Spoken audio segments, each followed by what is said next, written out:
आज हम आपको तुगलक वंश के अंतर्गत एक अति महत्वपूर्ण शासक, तुगलक वंश का संस्थापक गयासुद्दीन तुगलक के संदर्भ में जानकारी देंगे। इतिहास में बहुत से शासकों के विषय में आपने पढ़ा होगा।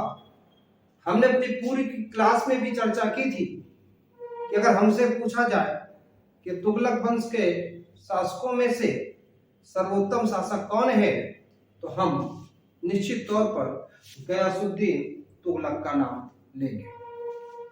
गयासुद्दीन तुगलक ने खुसरो खां, जो कि खलजी वंश के बाद शासक हुआ, जो कि हिंदू से मुस्लिम बना शासक था, इस्लाम ग्रहण करने वाला, हिंदू से इस्लाम धर्म ग्रहण करने वाला शासक था, जिसने कि भारत में कुछ चंद दिन शासन किया है।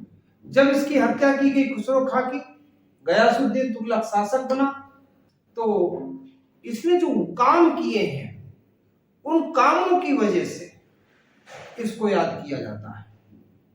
इसने सबसे अधिक जो सुधार किया है वो कर के क्षेत्र में किया है। इसने 1/10 से 1/12 के बीच में कर का निर्धारण किया। इसने कर के लिए कर में वृद्धि नहीं की, अपितु कर योग्य जमीन यानी कृषक योग्य जमीन में वृद्धि की। अर्थात जिस जमीन पर पहले कभी कृषि नहीं होती थी, आकृषक जमीन थी, उस आकृषक जमीन को इसने कृषक बनाया। यानी जो आकृषक भूमि थी जिसमें कृषि नहीं होती थी, उसको इसने क्या बनाया? कृषक भूमि बनाया। और इसके लिए इसने लोन देने की व्यवस्था की, जो सोंधर के रूप में दिए जाने का उल्लेख मिलता है। इसने सोंधर के रूप में दिए जाने की बात की है। उसने कहा कि अगर कृषि योग्य जमीन बढ़ेगी तो निश्चित तौर पर आगामी 3 से 4 वर्षों के बाद हमें निश्चित तौर पर उस जमीन पर भी कर की प्राप्ति होगी। जबकि उसके पहले और उसके बाद के सभी शासकों ने आने के बाद सबसे पहले जमीन में, कृषि में कर की वृद्धि ही की है। किसी ने यह नहीं सोचा कि अगर हम जमीन में वृद्धि कर दें तो आगामी वर्षों में हमको तो उस जमीन से और कर की प्राप्ति होगी, तो जिससे कि हमारा खजाना और बढ़ेगा। तो ये जो फ्यूचर के बारे में, जो विकासात्मक सोचने के बारे में, जमीन की वृद्धि के बारे में सोचने वाला ये पहला शासक था। हम ये भी कह सकते हैं कि यह एक ऐसा शासक था जिसको अंदाजा नहीं था कि वो केवल 5 वर्ष शासन करेगा। उसकी इस तकनीकी से जो उसने कृषि के क्षेत्र में की है, जो सुधार करने की बात की है, उससे ऐसा लगता है कि उसको ऐसा लग रहा था कि वो लंबे समय तक शासन करेगा, क्योंकि तभी उसने सौंधर के रूप में, कृषि लोन देने के रूप में, ऋण देने के रूप में ऋण की बात की है। तो भारत में इस तरीके का पहला शासक था और इसीलिए इसने नहरों का निर्माण कराना प्रारंभ किया। तो भारत में सल्तनत काल के अंतर्गत अगर क्वेश्चन आता है, कहीं से भी क्वेश्चन आए कि सबसे पहले नहरों का निर्माण किसने कराया है, तो गयासुद्दीन तुगलक का नाम आता है।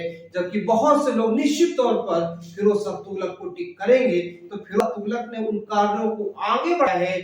जबकि सबसे पहली बार अगर देखा जाए तो नहरों का निर्माण श्रेय गयासुद्दीन तुगलक को जाता है, क्योंकि जब इस व्यक्ति ने लोन की, ऋण की व्यवस्था की, आपके लिए ऋण उपलब्ध कराया, तो निश्चित तौर पर उस डेवलप होने वाली जमीन के लिए नहरों की भी व्यवस्था की।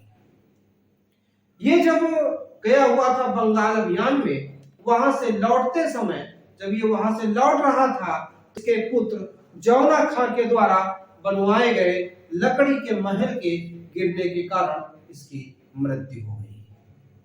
कहा जाता है इसका जो पुत्र था जौना खां, जिसका के बाद में नाम पड़ा है मोहम्मद बिन तुगलक, जो मोहम्मद बिन तुगलक था उसका पूर्व का नाम जौना खां था, और उस जौना खां के द्वारा बनवाए गए लकड़ी के महल के गिरने के कारण इसकी मृत्यु हुई। इतिहासकार इसको सुनियोजित मृत्यु भी बताते हैं। और उसके पीछे एक घटनाक्रम है। और घटनाक्रम ये है कि जिस समय ये बंगला ज्ञान पर गया था, इसका पुत्र जौना खां निजामुद्दीन औलिया का चेला बन गया था। और निजामुद्दीन औलिया ने उस चेले को यानी कि जौना खां को भविष्य में सुल्तान होने की का आशा प्रदान कर दिया। जब ये पर गयासुद्दीन तुगलक को लगी कि निजामुद्दीन औलिया ने किसी और को सुल्तान बनने का, भले ही उसका पुत्र ही क्यों ना हो, आशीर्वाद दिया, तो उसने वहीं से अर्थात बंगाल अभियान से ही उसे देख ले धमकी।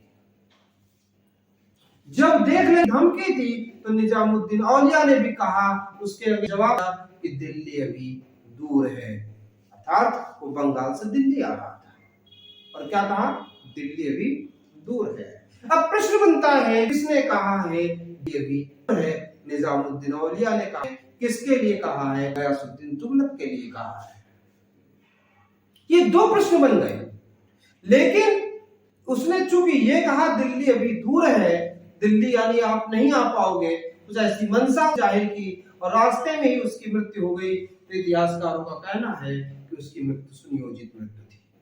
इस प्रकार निश्चित तौर पर भारत ने आगे भविष्य में हो सकता है उससे अन्य कार्य करने वाला वो सुल्तान जिसकी आकस्मिक मृत्यु हुई, वो गयासुद्दीन था, जो भले ही अपने या निजामुद्दीन औलिया या किसी के भी द्वारा उसकी आकस्मिक मृत्यु का जो भी कारण रहा हो, वो एक आकस्मिक मृत्यु में साबित हुई और भारत ने एक अच्छे सुल्तान को खो दिया।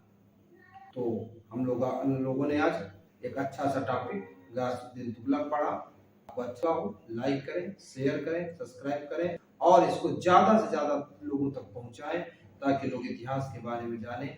अगली क्लास में हम निजामुद्दीन औलिया पर एक अच्छी चीज लेकर आएंगे, आपको निजामुद्दीन औलिया पढ़ाएंगे।